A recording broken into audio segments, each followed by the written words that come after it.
Liverpool have done it! Finally, we won a game of football in the Premier League with a very good, convincing performance. Especially the second half was the Liverpool that we knew and loved this season, but we have been really out of form for the past 4 or 5 games, including the Atalanta game. But this time Liverpool really showed their true selves, and it was no coincidence that Liverpool freshened up their team and they looked much better. I told you guys before that McAllister, Endo, Szoboszlai, these players played so much football that they were exhausted, but and also Darwin Núñez and Mo Salah played so much football that they were exhausted. Salah was out of form mainly, but the other guys really were just really out of form. So Liverpool started with Cody Gakpo and Diogo Jota, and Cody Gakpo again had a very good performance, potentially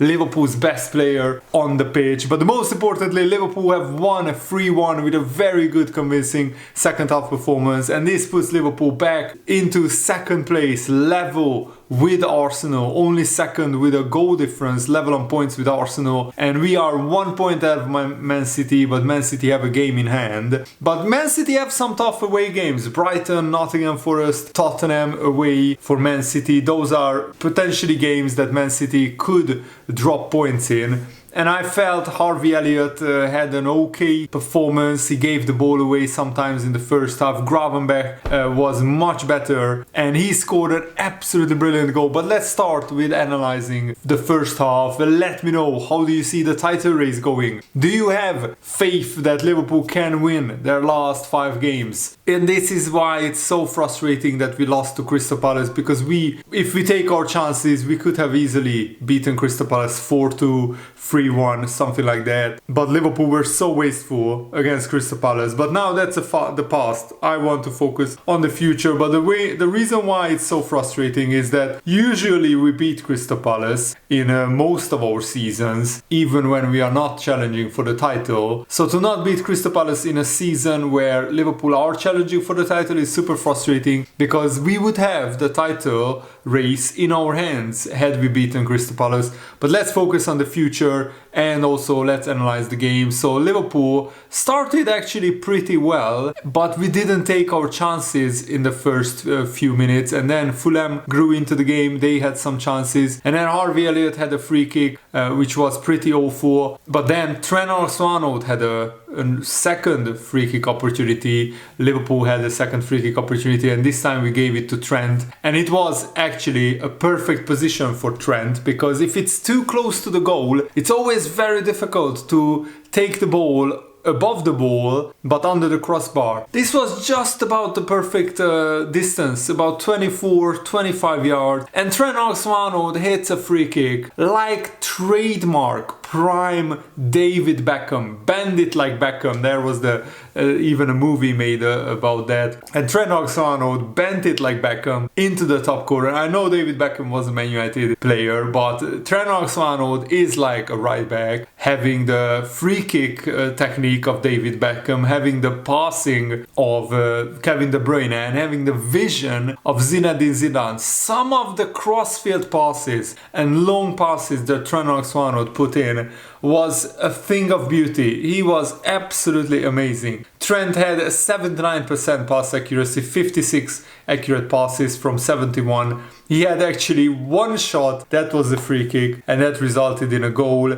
Accurate long balls, 5 accurate long balls from 13. That's actually a pretty good ratio. So Trent Alexander-Arnold was again back to his best, and I'm really happy that now we have Trent and Alisson back for the title run-in, because if they came back a little bit earlier, like around when we started playing Man United in the FA Cup and then the Premier League, if we had Trent and Alisson against Man United, we might have won those games. But you know, let's not dwell on the past. As I said, let's focus on the future. They are now back and firing on all cylinders, and Diogo Jota is such a peculiar player. Even when he's not playing well, even when he's giving the ball away, he still has a knack of goal scoring, because Diogo Jota only had a 61% pass accuracy, which even for a striker is pretty awful. He gave the ball away a lot of times, but I'm not going to criticize him too too much because he gets one good chance and he scores from it. He had 3 shots, 2 on target, and he scored. Pretty lucky goal because Bernd Leno probably could have, maybe should have saved it, but Jota hits it low, hard into the far corner after Cody Gakpo's assist, and it goes in. And that's what matters for a striker. I mean, Darwin Núñez sometimes has these finishes where, you know, it doesn't want to go in and then suddenly it starts going in. The thing is, Diogo Jota has a goals per game ratio similar to Mo Salah. Diogo Jota, alongside Mo Salah, usually is our best goal scorer. Now that Mo Salah is really out of form and really cold in front of goal, Diogo Jota needs to step up and take the mantle, and he has done it today. He scored the 3-1, very, very important goal. But after Trent's goal, Fulham grew into the game, and Fulham actually capitalized on some Liverpool mistakes because Liverpool kept giving the ball away. There was a Kwanzaa long ball which was into no man's land. Fulham recycled the ball, and Liverpool had to make some blocks. And then just before half time, Liverpool actually had 2 or 3 occasions where we failed to clear the ball. Trent Alexander-Arnold could have cleared it. He probably doesn't want to get injured again, so he a little bit shies away from going into the ball 100%. And you can't do that in the Premier League because you get punished. Fulham whipped the ball in. Again, Andy Robertson, instead of putting his body on the line and trying to head it clear, he shoves the defender a little bit, and then the ball bubbles in the box, and then Fulham score the equalizer. It was Castagne, the right back, and that was actually his first goal of the season. I mean, it's typical that the player doesn't score a Premier League goal all season and then he scores his first goal against Fulham. But I believe Gravenberch had one of his best performances in a Liverpool shirt, and this was Gravenberch's first goal from in the Premier League, I believe. Harvey Elliott picks him out between 2 Fulham defenders, and Gravenberch takes a touch and bends a brilliant shot into the near post corner of the goal. Goal is actually in off the post. A lethally accurate and devastating finish. No goalkeeper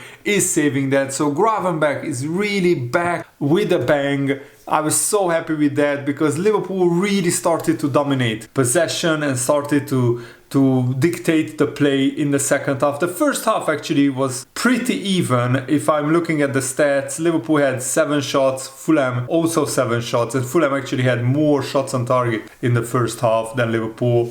Second half, Fulham only had 5 shots, Liverpool had 7 shots, which is not a lot, but Fulham had 2 shots on target, Liverpool had 5 shots on target, and most crucially, Liverpool created the better chances, and we really started to dominate the game after the Jota goal went in, or in that period, like between the 50th and the 75th minute, I felt Liverpool were totally in control. And yes, Fulham had a couple of late chances, Alisson made a very good save, but overall, the most important thing is Liverpool thoroughly deserved this victory, and this was like close to Liverpool's best second half performance lately. As I said, in the past month we had very inconsistent performances and results, and this was Liverpool almost back to our best. Of course, you won't go from like a 20 to 100 performance from one game to the next, but if the Atalanta and Crystal Palace games were like,